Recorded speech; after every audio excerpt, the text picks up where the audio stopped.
सत साहेब, इंसान इस संसार के अंदर जब से आया है एक ही चीज सोचता है कि संसार की सारी संपत्ति मुझे मिले, संसार मेरी बड़ाई करे, संसार मेरी प्रशंसा करे, मेरी वाहवाही करे। और इसके लिए वो कुछ भी करता है, साम दाम दंड भेद सारी चीजें अपनाता है। लेकिन किसके लिए? इस नश्वर शरीर के लिए, इस नश्वर संसार के लिए। क्यों करता है ये सब? कबीर साहब कहते हैं कि व्यक्ति कपट करता है, अपनों से ही कपट करता है। दूसरों की तो बात ही छोड़ दीजिए, व्यक्ति अपनों से ही कपट करता है। क्यों करता है कपट? एक छोटे से लाभ के लिए। लेकिन वो भूल जाता है कि इस लाभ के पीछे कितना बड़ा दुख छुपा हुआ है। क्योंकि ये सृष्टि गुण दोषमयी है। यहां पर अगर कोई गुण है तो उसका दोष भी जरूर है। बिना दोष के कोई सृष्टि नहीं हो सकती। केवल वो सत्य सृष्टि है जहां ना गुण है ना दोष है। यदि आप इस जन्म मृत्यु के चक्र से बाहर निकलना चाहते हैं तो याद रखिए, जन्म लिया है तो मरना भी पड़ेगा। और जब मुक्त हो गए तो जन्म ही नहीं है तो मृत्यु भी नहीं होगी। अर्थात अगर दिन है तो रात भी है, सुबह है तो शाम भी है, तो लाभ है तो नुकसान भी है। लेकिन व्यक्ति ये सोचता है कि नहीं, कदाचित मेरे साथ ऐसा नहीं होगा। सारे संसार को आते हुए देखता है और एक एक करके इस संसार से विदा होते हुए देखता है। लेकिन फिर भी इसको ये समझ में नहीं आती कि कल को ये हश्र मेरा भी होगा, कल को मेरी भी यही गति होगी। आज मैं जीवित हूं, कल मैं मृत होऊंगा। और यदि व्यक्ति इतना ध्यान रख ले तो वो अपने कर्म को सुधार ले। कबीर साहब कहते हैं कि डर करनी, डर परम गुरु, डर पारस, डर सार, डरता रहे सो उबरे, गाफिल खावे मार। कि जो डर है, ये डर होना चाहिए अपने कर्मों से, किसी और चीज से डर नहीं होना चाहिए। काल का डर नहीं, मृत्यु का डर नहीं, किसी और चीज नुकसान का डर नहीं। डर अगर करना है तो डरो किससे? अपने कर्म से। क्योंकि ये जो कर्म है, इस कर्म का कर्म फल भोगना ही होगा। इससे कोई देव दानव गंधर्व कोई भी नहीं बचा। अवतार भी इस कर्म का कर्म फल भोग कर गए हैं। इसीलिए डर आपकी करनी के अंदर होना चाहिए जो आप कर्म कर रहे हैं। और अगर डर करनी के अंदर आ गया तो समझ लो ये डर आपका सबसे बड़ा गुरु बन गया। क्योंकि ये आपको फिर भटकने नहीं देगा। क्योंकि अगर आप भटक गए, आपके मन से अगर कर्म फल का डर निकल गया तो फिर आप भटक जाओगे। तो इसीलिए डर के कर्म करो। और अगर ऐसा किया तो ये डर आपके लिए पारस बन जाएगा। जिस प्रकार पारस लोहे को सोना बना देता है, इसी तरह ये डर रूपी पारस आपको बुरे कर्म करने से बचाकर अच्छे कर्म करवाएगा और आपको एक दुर्जन से सज्जन बना देगा, दुर्जन से आपको संत बना देगा। इसीलिए कहा डर करनी, डर परम गुरु, डर पारस, डर सार। कि ये सारा सार जो है, सार क्या है? सार तो एक ही है, आपका आत्म तत्व, या कह लीजिए वो परमात्मा। तो ये आपको उस परमात्मा से मिलाने का एक जरिया बन सकता है। अब इसके बाद फिर साहिब कहते हैं, डरता रहे सो उबरे, गाफिल खावे मार। कि जो बुरे कर्मों से डरता रहता है वही केवल इस भव सागर से उबर सकता है। लेकिन जो भयभीत नहीं होगा इस डर कर्म से, अपनी करनी से, जो डरेगा नहीं, वो मार खाता है। फिर ऐसा लापरवाह जो व्यक्ति होगा वो इस संसार में ही डूब जाएगा। लेकिन लोग फिर भी अपने कर्म से डरते नहीं हैं, कपट करते हैं। जरा देखिए क्या हुआ कपट से। कपट से रावण ने सीता को हरा, समूल वंश का नाश हो गया, उसके घर में कोई पानी देने वाला भी नहीं बचा। गरीबदास महाराज अपनी वाणी में कहते हैं, 1 लख पूत 1.25 लाख नाती, ता रावण घर दिया न बाती। जिसके 1 लाख पुत्र 1.25 लाख नाती पोते, और उस कपट के कारण जिसमें कि उसने कपट किया सीता को हरने के लिए, उस एक कपट के कारण उसका पूरा परिवार समाप्त हो गया, पूरे वंश का नाश हो गया। फिर कपट किया शकुनी ने द्यूत में, तो देखिए 100 के 100 भाई साफ हो गए, कोई नहीं बचा। धृतराष्ट्र के 100 पुत्र एक साथ चले गए। कपट किया कृष्ण के साथ कंस ने, समाप्त हो गया। जिसने भी संसार में कपट किया उसका अंत बहुत ही दुखदाई हुआ है। कबीर साहिब कहते हैं कि ऐसा कपट आज कलयुग में हर कोई कर रहा है, जरा सोचो इनकी क्या गति होगी। कबीर साहिब कहते हैं, कबीर शब्दावली में कपट के अंग में कि जो कपटी व्यक्ति होता है वो अनार की कली की तरह होता है।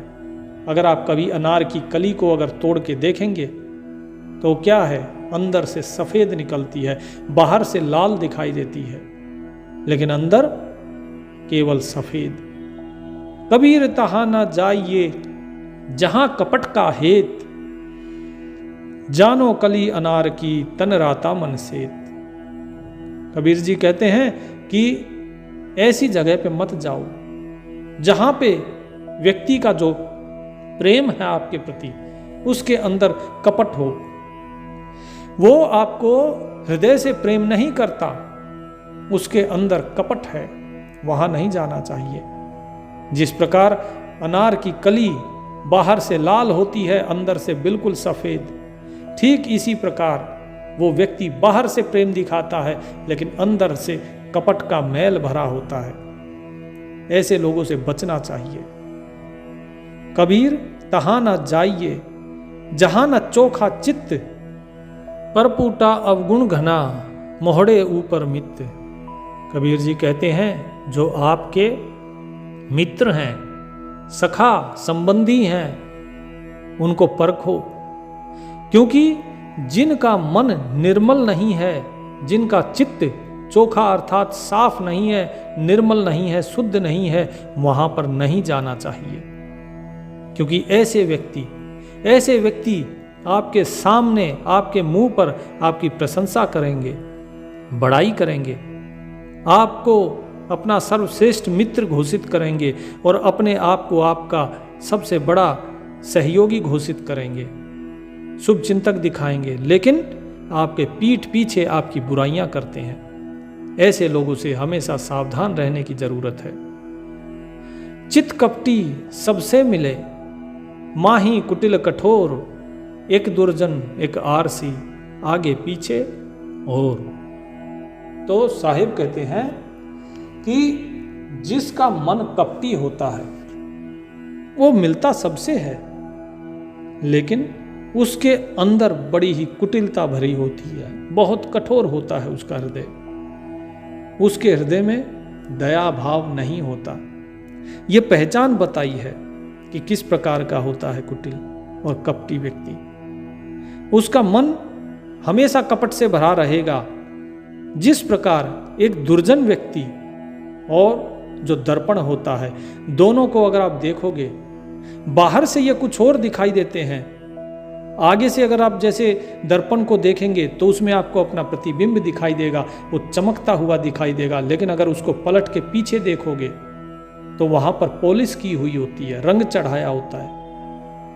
आगे साफ है लेकिन पीछे रंगा हुआ है। ठीक इसी प्रकार दुर्जन व्यक्ति भी आगे तो बड़ा अच्छा दिखेगा, लेकिन पीछे, आपके पीछे से उसके मन में मैल भरा होता है, वो आपकी बुराई करता है। जब कबीर साहब ने ये बताया तो वहां पर एक व्यक्ति जो बैठा था, सत्संग सुन रहा था, वो खड़ा होकर बोला, कि आप बड़े ज्ञानी हैं, आपका ज्ञान बड़ा ही अनमोल है। तो कबीर साहब बोले कि अच्छी बात है, ज्ञान हमेशा अनमोल ही होता है, लेकिन ज्ञान पाने की जो पहली शर्त है वो है कपट का त्याग। ये व्यक्ति किसी और भाव से आया हुआ था। कबीर साहब उसका भाव तो जान ही गए थे, तो प्रश्न किया कि तू कौन है और किस भाव से आया है। तो उस व्यक्ति ने सोचा कि शायद ये मेरी बात, मेरे मन का भाव पहचान गए हैं, तो मुझे थोड़ा सा मिठास से बोलना चाहिए। तो उस व्यक्ति ने कहा कि मैं तो एक साधारण मानव हूं, बस आत्मा की खोज में भटकता फिर रहा हूं। कबीर जी धीरे से मुस्कुराते हैं और कहते हैं, जो कपटी है वह साधारण नहीं, और जो साधारण है उसमें कपट नहीं होता। अभी अभी मैंने यही चीज तो आपको बताई है। कबीर साहब उस व्यक्ति को लेकर जाते हैं नदी के किनारे और कहते हैं कि इस जल में तुझे अपनी सच्ची परछाई दिखाई देगी, जो तेरे हृदय की छवि है वो इस जल में तुझे दिखाई देगी। उस व्यक्ति ने जल में देखा तो चौंक गया, बोला ये क्या, मेरी परछाई तो काली और डरावनी लग रही है। कबीर साहब ने धीरे धीरे चलते हुए कहा कि जो भीतर मैला है वही बाहर दिखता है। तेरे मन में छल है और तेरी आत्मा दुखी है। मन न रंगाए रंगाए जोगी कपड़ा, आशा तृष्णा न जाए भेष धरे बनवड़ा। कि तुम्हारे मन में आशाएं तृष्णाएं तो भरी हुई है और भेष तुम बनवासी जैसा धरे हुए हो, लेकिन अगर तुम्हारा मन ही नहीं रंगा तो ये कपड़े रंगाने से क्या लाभ होगा, बताओ तो जरा। कपटी व्यक्ति का जो असली स्वभाव था वो सामने आने लगता है। वो कहता है, क्या तुम मुझे मूर्ख समझते हो, मैं तो तुम्हें परखने आया था। कबीर साहब ने कहा कि संत को परखने की नहीं, अपने आप को जानने आओ। संत को परखने के लिए आकर तुम क्या पाओगे? तू जो अपने छल से दूसरों को नीचा दिखाता है वो तेरी आत्मा को और नीचे गिरा देता है, और नीचे लेकर जा रहा है। तो कपटी व्यक्ति कहता है, तो क्या मेरे कर्मों का कोई प्रायश्चित है?